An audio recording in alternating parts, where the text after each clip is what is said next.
بسم اللہ الرحمن الرحیم۔ السلام علیکم۔ اردو کہانی سینٹر میں خوش آمدید۔ وہ کافی دیر سے فٹ پاتھ پر کھڑا تھا۔ اکا دکا لوگ گزرتے اور کٹورے میں کچھ نہ کچھ ڈال دیتے، لیکن جیسے ہی ٹریفک سگنل پر سرخ بتی جلی تو گاڑیوں کا بہتا سمندر ایک دم تھم گیا۔ وہ وہیل چیئر کو جلدی جلدی دھکیلتا مختلف گاڑیوں کے پاس جانے والا تھا کہ اس کی نظر سڑک کی دوسری جانب ایک ایسے چہرے پر پڑی کہ پھر وہ نگاہیں ہٹانا بھول گیا۔ وہاں کوئی ایسا جادو، کوئی منتر تھا کہ لوگ منتوں، ترلوں اور دعا فریاد کے بغیر بھی بس جھولی بھرتے جا رہے تھے۔ وہ وہیں رک گیا، ساکت ہو گیا۔ نذیر احمد کا تعلق ہزارہ سے تھا۔ اپنے والدین رحمتہ بی بی اور بشیر احمد کی شادی کے 20 سال بعد وہ پیدا ہوا، مگر بدقسمتی کہ دنیا میں آنکھ کھولتے ہی یتیمی نے بڑی بے رحمی سے اسے گلے لگا لیا۔ ہوش سنبھالتے ہی اس نے اپنی ماں کو غربت کی چکی میں بری طرح پستے ہوئے دیکھا تھا۔ وہ جانتا تھا کہ ماں اس سے بے تحاشا محبت کرتی ہے، اسی لیے وہ اس کے لیے دن رات محنت کرتی تاکہ اس کے بیٹے کو بھوکا سونا نہ پڑے۔ وہ لوگوں کے گھروں میں کام کرتی، اپنے بیٹے کی ضروریات پوری کرنے کی بھرپور کوشش کرتی، لیکن نذیر احمد نے ضروریات کے ساتھ ساتھ خواہشات بھی پال لی تھیں، جن کا قلیل آمدن کے ساتھ اور مہنگائی کے دور میں پورا ہونا تقریباً ناممکن ہی تھا۔ وہ کچھ سمجھدار ہوا تو رحمتہ بی بی نے اسے تعلیم حاصل کرنے کے لیے اسکول بھیجنا چاہا، مگر وہ کسی طرح نہ مانا اور اپنی ضد پر اڑ گیا۔ آخر تھک ہار کر ماں نے اسے اپنے حال پر چھوڑ دیا۔ وہ شروع سے ہی اپنی اکلوتی اولاد کی ہر ضد پوری کرتی آئی تھی۔ اس کی خوشی کے آگے وہ اپنا آپ بھی ہار جاتی تو اسے کوئی ملال نہ ہوتا۔ شاید ہر ماں ایسی ہی ہوتی ہے، لیکن وہ تو نذیر احمد کا ماں اور باپ دونوں تھیں۔ باوجود ہر کوشش کے نذیر کو چھوٹی عمر میں احساس محرومی نے بری طرح گھیر رکھا تھا۔ وہ جھونپڑی میں رہ کر محل کے خواب دیکھتا، ماں کے ساتھ گھسے ہوئے جوتوں کے ساتھ کئی میل پیدل چلتے ہوئے ایک شاندار کوٹھی اس کے خوابوں میں شامل ہوتی، مگر وہ تو کوئی کام تک نہیں کرتا تھا۔ کچے محلے میں وہ جہاں رہا کرتے، کسی کے بھی حالات اگر اچھے نہیں تھے تو ان کی طرح اتنے برے بھی نہ تھے۔ اس کی وجہ یہی تھی کہ وہاں بچے بوڑھے سب محنت مزدوری کیا کرتے۔ نذیر احمد کو اپنے محلے، وہاں کے ٹوٹے پھوٹے گھروں، گندے نالوں اور اپنی بدتر حالت میں رہنے والے لوگوں کے اللہ واسطے کا بیر تھا۔ وہ ہمیشہ خدا سے شکوہ کرتا کہ اگر دنیا میں بھیجا ہی تھا تو امیر بنا کے بھیجتا۔ یوں لقمے کے لیے ترسنا ہے تو فائدہ کیا ایسی زندگی کا؟ جن گھروں میں ماں برتن دھونے جایا کرتی، وہ شاندار عمارتوں کو دیکھتا تو حسرت اور محرومی زور پکڑ لیتی۔ وہ سوچتا کہ قدرت کی دولت کی تقسیم اتنی غیر منصفانہ کیوں ہے؟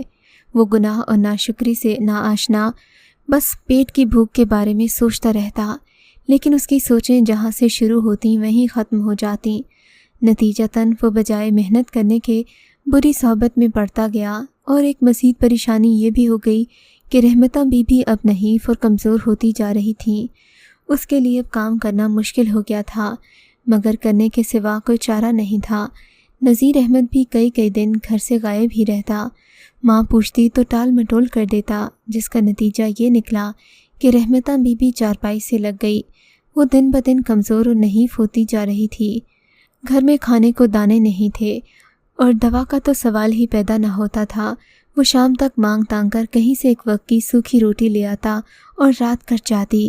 ایک دن وہ ایسے ہی گلیوں میں آوارہ پھر رہا تھا کہ کہیں سے کچھ کھانے کو مل جائے، تب اس کی نظر ایک 9-10 سالہ بچے پر پڑی جو ہر گھر کے دروازے پر کھڑے ہو کر بھیک مانگتا اور آٹے دانے جو بھی ملتا اپنے تھیلے میں بھرتا جاتا، بلکہ کچھ لوگ تو پیسے بھی دے رہے تھے۔ اس کے ذہن میں خیال آیا۔ شام کو جب اس نے اپنے دوستوں سے یہی بات کی تو انہوں نے کہا کہ تم تو سدا کے بھولے ہی رہے، آج کل مارکیٹ میں سب سے فائدہ مند طبقہ بھکاری ہی ہے۔ ایک بولا کہ تم یقیناً کبھی مین روڈ تک نہیں گئے، اگر گئے ہوتے تمہیں پتہ چلتا کہ وہاں بھکاری ایک دن کا ہزاروں کماتے ہیں۔ میری ماں اور بہن جاتی ہیں، اس لیے تو باپ بیٹے عیش کر رہے ہیں، تو تم کیوں نہیں جاتے؟ اس نے حیران ہو کر پوچھا۔ پگلے، یہ معاشرہ عورت کے لیے زیادہ ہمدردی رکھتا ہے۔ وہ ہنستا چلا گیا۔ گھر آنے تک نذیر احمد فیصلہ کر چکا تھا۔ اس کی بوڑھی ماں چارپائی پر پڑی بری طرح کھانس رہی تھی۔ اس کے ذہن میں اپنے دوست کی باتیں گونج رہی تھیں۔ اگلے دن اس نے میل سے بھرے ہوئے پھٹے پرانے کپڑے پہنے، ماں کو کرسی پر بٹھایا، اسے دھکیلتا ہوا مین چوک میں جا کر کھڑا ہو گیا۔ وہ واقعی حیران تھا۔ وہاں اس جیسے میلے کچیلے، ٹوٹے پھوٹے پاؤں والے بہت سے بچے، عورتیں اور بوڑھے سب تھے، सिग्नल के इशारे पर गाड़ियां रुकतीं और भिखारियों का जमे गफीर इकट्ठा हो जाता। भूख भूख की सदाएं गूंज उठतीं और जैसे ही सब्ज बत्ती दोबारा जलती, इनमें से अक्सर कोनों खुदरों में छुपे सिगरेट फूंकते या नशा करते नजर आते। चंद ही दिनों में वो इस माहौल में रच बस गया था। नज़ीर अहमद ने रोज़ मिलने वाले नोटों की बदौलत कच्चा मोहल्ला छोड़ा और मेन रोड के करीब एक पुराना सा घर किराए पर ले लिया। इस तरह आने जाने में आसानी रहने लगी, मगर भीख से मिलने वाले पैसे इतने न थे कि वो अपने खर्चे पूरे कर सकता या अपनी ख्वाहिशात को मुकम्मल करता। बस इतना था कि 3 वक्त की रोटी पूरी हो जाती, मगर उसके अंदर ख्वाहिशात कहीं न कहीं कुंडली मारे बैठी थीं। उस दिन भी वो मामूल के मुताबिक फुटपाथ पर खड़ा था। सिग्नल बंद होते ही चंद सेकंड बाकी थे। जैसे ही सुर्ख बत्ती जली, वो बूढ़ी माँ की चेयर धकेलता तरतीब से रुकी हुई गाड़ियों की तरफ जाने ही वाला था कि इसकी नज़र सड़क के मुखालिफ समत एक ऐसी चीज़ पर पड़ी कि वो साकित रह गया। वो परी चेहरा, इतनी हसीन कि जो एक नज़र डाल ले दोबारा नज़र झुकाना भूल जाए। वो चांद ज़रूर थी, मगर ग्रहण लगा हुआ था। उसने देखा वो व्हील चेयर पर बैठी है, जिसे एक पुख्ता उम्र के मर्द ने सहारा दिया हुआ था। क्योंकि वो दोनों टांगों से माजूर थी, उसके देखते ही देखते लोग धड़ाधड़ उसकी झोली हरे लाल नोटों से भरते जा रहे थे। नज़ीर अहमद किसी तरह गाड़ियों के बीच से रास्ता बनाता हुआ उसके सामने जा खड़ा हुआ। वो खुद हैरान था। उस लड़की ने गैर इरादी तौर पर उसकी तरफ निगाहें उठाईं तो नज़ीर अहमद जैसे पत्थर का हो गया। इतनी बेबसी, इतना दर्द उसने आज तक किसी की आंखों में नहीं देखा था। जबकि लड़की की कुर्सी धकेलने वाला बेतासुर चेहरे के साथ हर गाड़ी वाले से एक ही फरियाद कर रहा था, मेरी बच्ची की मदद करो, मेरी बच्ची बीमार है, इसके जिस्म में जहर फैल जाएगा, साहब एक दुखी बाप की मदद करो। नज़ीर अहमद के लिए ये सब बहुत नया था। रह रह कर उसे इस लड़की का ख्याल आ रहा था। वो सोच रहा था कि ये सब उसकी मासूम सूरत की वजह से था या उसकी माजूर टांगें इसका सबब थीं। वो ये राज जानना चाहता था और अगले ही दिन उस शख्स का पीछा करते हुए उसके ठिकाने तक आ गया। वो एक कदरे पुरानी तर्ज की इमारत थी जिसके अंदर वो शख्स उस लड़की को लेकर दाखिल हुआ। फिर कुछ ही देर बाद जब वो वापस आया तो नज़ीर ने उसे बहाने से लड़की की बीमारी के बारे में पूछना चाहा, मगर वो शख्स उसे देखते ही पहचान गया था। तुम तो वही हो जो एक बूढ़ी औरत के साथ फुटपाथ पर। शख्स ने बात अधूरी छोड़ दी। उसके तेवर बिगड़े हुए लग रहे थे।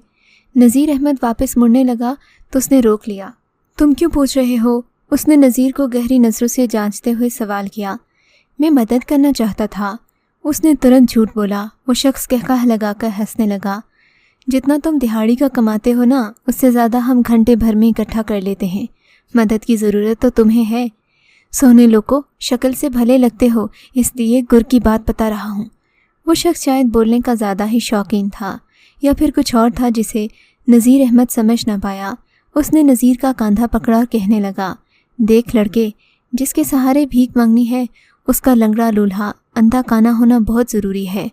तभी तो ये कारोबार चलेगा और हमारे वारे न्यारे हो जाएंगे। बहू, इन अमीरों को जितना हो सके हमदर्दी की मार मारो, फिर ये अपनी जेब खुद ही खाली कर देंगे। अगर सूरत भी हसीन हो तो पैसा बारिश की तरह बरसता है। तेरी तरफ तो बुढ़ापा है, मगर अब भी कुछ है जो तू कर सकता है। मेरी मान तो आज ही ये काम कर दे, फिर सारी उम्र हमें दुआ देगा। भाई, हम तो सभी का भला सोचते हैं, तभी तो ऊपर वाला नवाजता जा रहा है। उसने बेरहमी से कहते हुए नज़ीर का कांधा छोड़ा, एक पतली गली में दाखिल हो गया। वो दबे लफ्ज़ों में कह गया था। नज़ीर अहमद अच्छे से समझ गया था, मगर उसका रुआं रुआं लरज़ उठा। एक बाप बेटी के साथ ऐसा कैसे कर सकता है, वो भी चंद पैसों की खातिर? नज़ीर अहमद बेहिस ज़रूर हो गया था, मगर इस हद तक वो फैसला नहीं कर पा रहा था। घर जाकर मामूल के मुताबिक वो माँ की टांगों की मालिश करने लगा। उस शख्स की बातों की बाज़गश्त उसके जहन में गूंजने लगी। वो लाख सर झटकता, मगर वो बातें तो जैसे उसके जहन पर हावी हो गई थीं। फुटपाथ पर खड़े होकर भी वो खोया खोया सा बस उस लड़की की तरफ देखता रहता। उसके दिमाग में जंग बरपा थी जो उसे किसी सूरत सुकून न लेने देती। मिलाकर कई दिन शशोपन में मुब्तला रहने के बाद वो एक नतीजे पर पहुंच ही गया। वो जीता या हारा, उसका फ़ैसला उसने मुकद्दर पर छोड़ दिया और अपने तईन जो था इस पर ही किनायत का फ़ैसला कर लिया। उस दिन वो अपनी माँ को घर छोड़कर खुद रात देर से आने का कहकर बाहर दोस्तों में चला गया।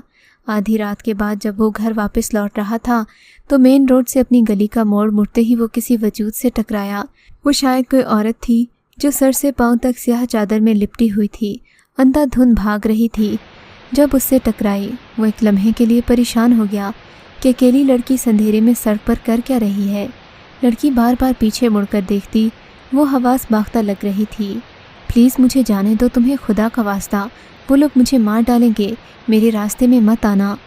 वो भागने ही लगी थी कि गली में पड़े किसी पत्थर से ज़ोर से टकराई। नज़ीर ने उसे फौरी सहारा दिया, वरना वो बुरी तरह गिरती। उसे हैरत का शदीद झटका लगा।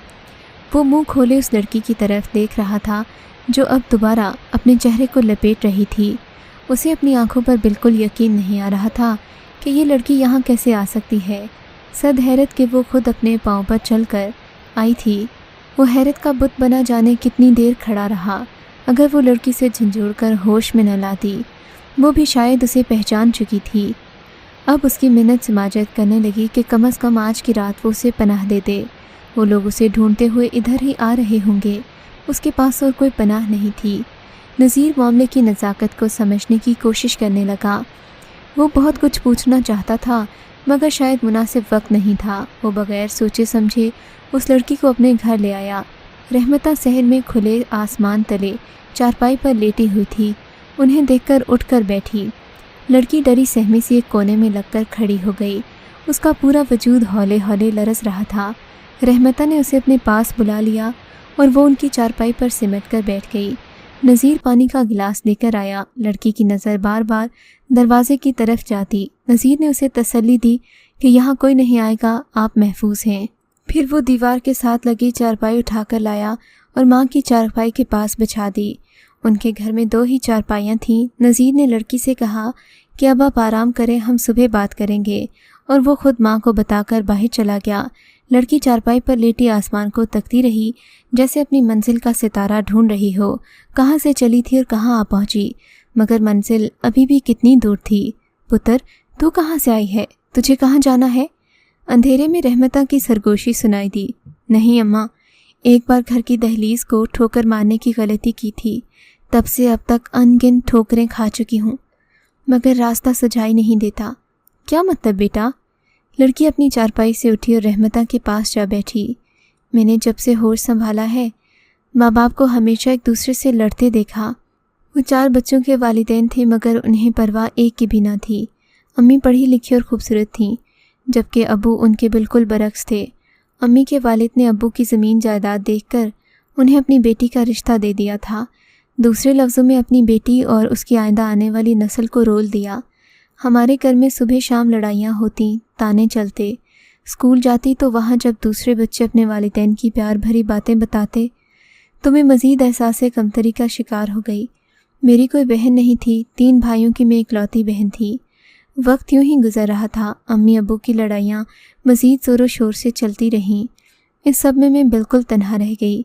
जब मैं 11वीं क्लास में हुई तो मेरे कॉलेज आने के लिए वैन लगवा दी गई। कॉलेज की तो दुनिया ही अलग थी। वहाँ हर तरह के लोग थे, अच्छे बुरे, शोख चंचल और मेरी तरह के घुटे हुए संजीदा और आदम बेजार भी। मेरी 2 लड़कियों से अच्छी अलग सिलेक्ट भी हो गई और वो लड़की मेरी वैन फेलो भी थी। जितना वक्त कॉलेज में गुजरता वो अच्छा होता, मगर घर आकर फिर वही लड़ाई झगड़े, चीखों पुकार, कानों के पर्दे फाड़ने को रहती। इन दिनों मेरी दोस्तें मुझे छेड़ती कि वैन का ड्राइवर जो बहुत खूबसूरत लड़का था तुम्हें रोज़ ख़ास नज़र से देखता है। मैंने उनकी बात सुनी अनसुनी कर दी, हालांकि मुझे भी महसूस होता था कि वो मुझे बाकी लड़कियों की निस्बत ज़्यादा तवज्जो देता है।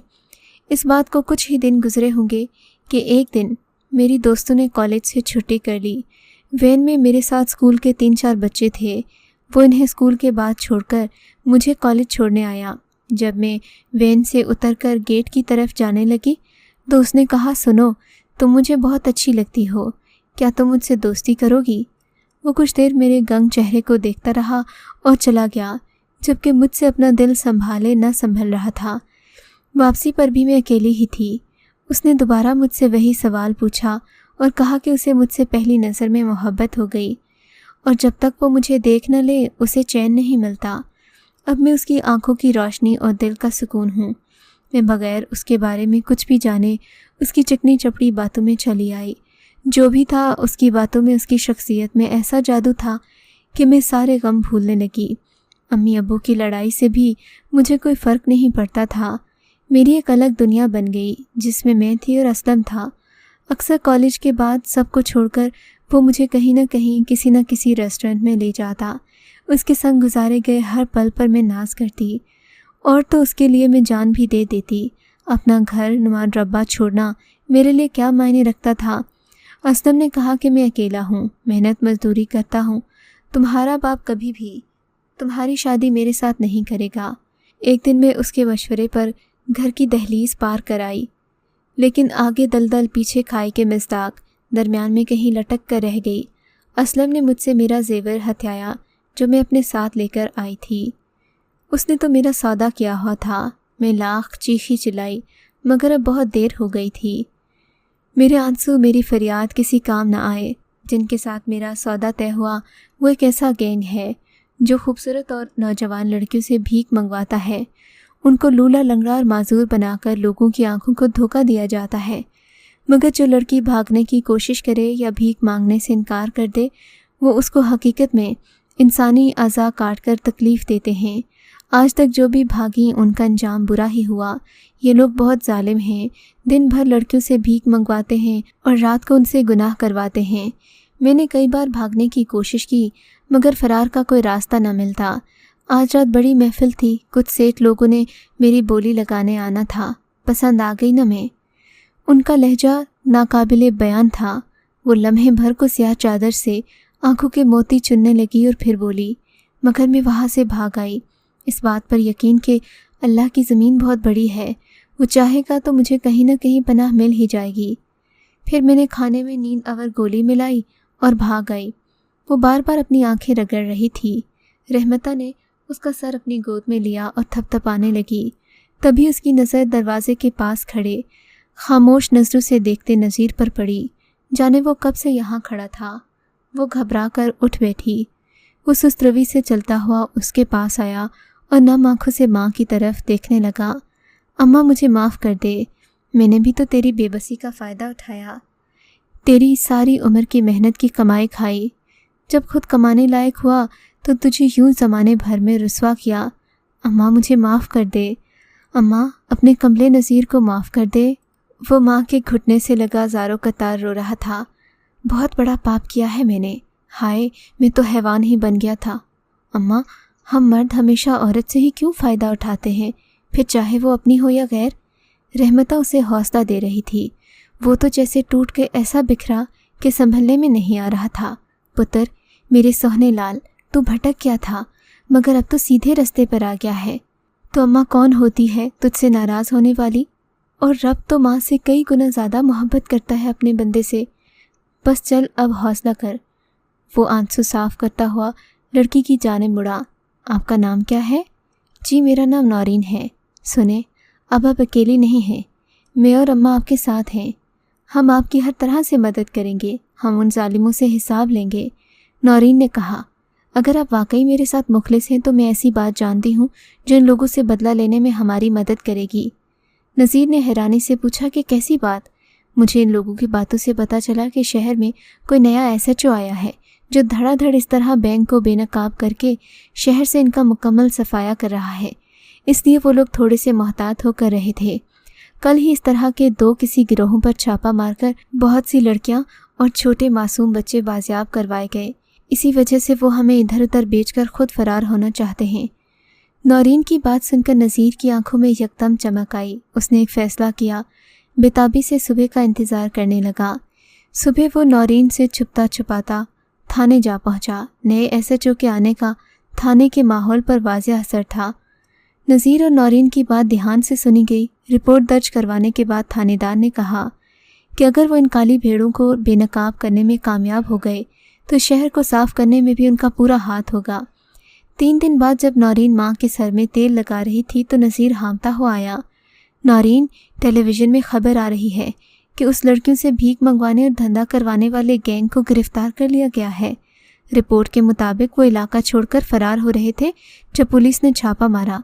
اس نے لمبی سانس بھر کر پہلے آسمان کی طرف دیکھا، پھر مسکراتے ہوئے نورین کی طرف دیکھنے لگا۔ اچھا اماں، میں فیکٹری کی طرف جا رہا ہوں، شام کو میں جلدی آؤں گا۔ نورین اسی کو تکے جا رہی تھی اور وہ ماں کی دعاؤں کا حصار لیے دہلیز پار کر گیا۔ اگر آپ کو یہ کہانی اچھی لگی ہے تو اس ویڈیو کو لائک کیجیے اور اس طرح کی مزید ویڈیوز دیکھنے کے لیے ہمارے چینل کو سبسکرائب کیجیے۔